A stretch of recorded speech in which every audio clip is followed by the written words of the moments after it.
Since assuming leadership in September 2022, Burkina Faso's Captain Ibrahim Traoré has generated a lot of activity.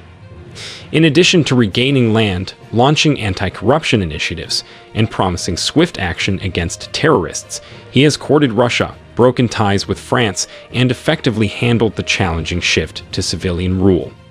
Despite all of this, people are still battling to make sure that Captain Ibrahim Traoré is not leading the way in Burkina Faso. That is why in today's video, we are going to be briefing you on the most recent attack on Traoré's life. We will also be talking more about his past attacks and why these attacks keep happening. The last thing we are going to share with you is the coup attempt in DR Congo. So, before we continue, make sure you like this video and subscribe to the channel so you get updates on what is happening in Africa. Following reports of gunshots close to the presidency, hundreds of protesters gathered in the country's capital on Friday to show support for Burkina Faso's military government. Protesters assembled at a roundabout in the heart of Ouagadougou and vowed to uphold President Ibrahim Traoré's government. The protesters claimed that earlier in the afternoon, shots had been fired close to the presidential residence. They claimed they did not know what was going on, but they were there to stop anything from happening. Burkina Faso news agency AIB reported that an individual had tried to attack a guard at the palace, but there were no injuries or damage. However, security forces closed off access to the area around the palace.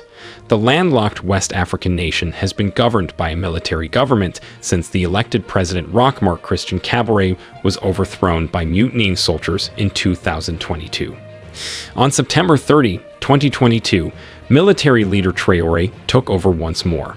He instituted a 21-month parliamentary assembly and transitional government, which would end on July 1. The next steps in the shift to civilian rule will be the subject of nationwide surveys on May 25th and 26th. Since 2015, Burkina's forces have been struggling to combat jihadist insurgencies that have terminated thousands of people and forced around 2 million from their homes, violence that the army's leaders used to justify their coups. Note that this is not the first time that there has been an attempt on Traoré's regime. In January, it was reported that a murder attempt against Traoré was thwarted in a stunning turn of events. It was reported that Lieutenant Colonel Paul-Henri Santiago Damiba was the brains behind this foiled effort. Paul-Henri Santiago Damiba, born January 1981, is a Burkinabe military officer who served as interim president of Burkina Faso from January 31, 2022 to September 30, 2022, when he was removed in a coup by his military colleague Ibrahim Traoré. Fortunately, the conspirators' plot to detonate an explosion inside the presidential home was thwarted in time.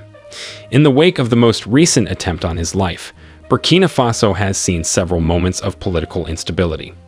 This precarious position was brought to light in September with the arrest of 4 military commanders on charges of plotting a coup.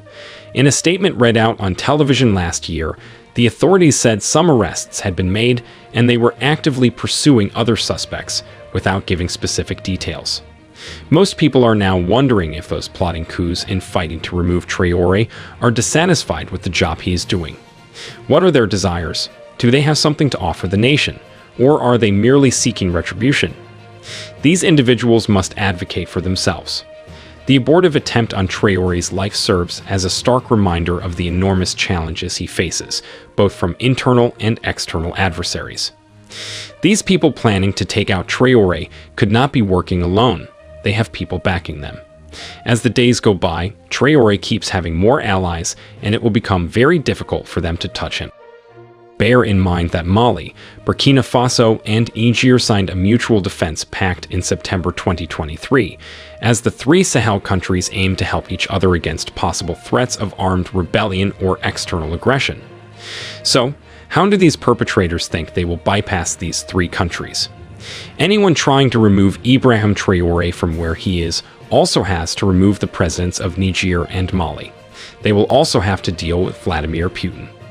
The West could also be behind all that is going on because they want to find a new leader, one they will be able to manipulate. As we all know, Burkina Faso is rich.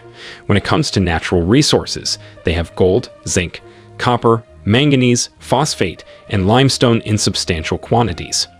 It also has reserves of diamond bauxite, nickel, and vanadium. However, these remain largely unexplored. Since Traoré has decided to stand up for the rights of his people and his country, some people want him gone. This will not be happening anytime soon, since the people of Burkina Faso are standing strong with what Traoré is doing for them. They trust him. Ibrahim Traoré has been keeping to his promise of transforming the country and ensuring a better life for his people. He has already launched and embarked on multiple developmental projects, as well as following up with projects that were launched before he rose to power. Some of these projects include the modernization of roads, the construction of Ouagadougou Airport, the starting up of multiple entrepreneurship programs, and many others.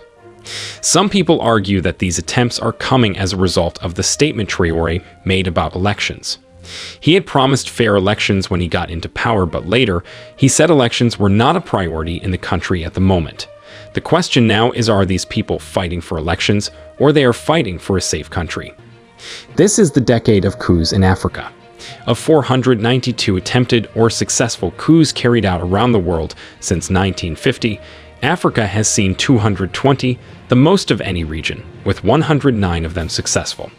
In the past 3 years, there has been a noticeable surge in coups across Africa, with military leaders seizing power in Gabon, Niger, Burkina Faso, Sudan, Guinea, Chad, and Mali. Out of 54 countries on the African continent, 4 to 5 have had at least one coup attempt since 1950. In January 2023, the Chadian government announced the arrest of 10 officers and a human rights activist. Baradine Berde Targrio, who was presented as the mastermind of an attempt to destabilize the constitutional order and institutions of the Republic. The 11 men were sentenced to 20 years in prison. They were convicted of undermining the constitutional order, illegal possession of weapons, and criminal association. The reason for the recurrent coup attempts in Africa is that the continent is still divided. Conflict and discord have always plagued Africa. To overcome these obstacles and create a more tranquil and cohesive continent, Africans must cooperate with one another. Programs for rapprochement, cultural exchange, and dialogue are a few ways to do this. Since so many African nations have suffered from autocratic governance and corruption, they have grown accustomed to it.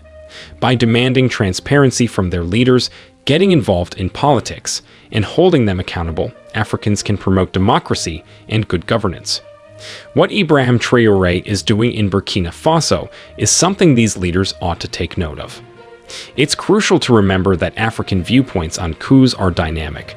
Expectations for governance are changing as a result of easier access to information and a greater understanding of democratic principles. This is seen in the increasing demands for inclusive and peaceful political processes, as well as accountability and openness. Some Africans, nevertheless, are certain that these takeovers will bring about change.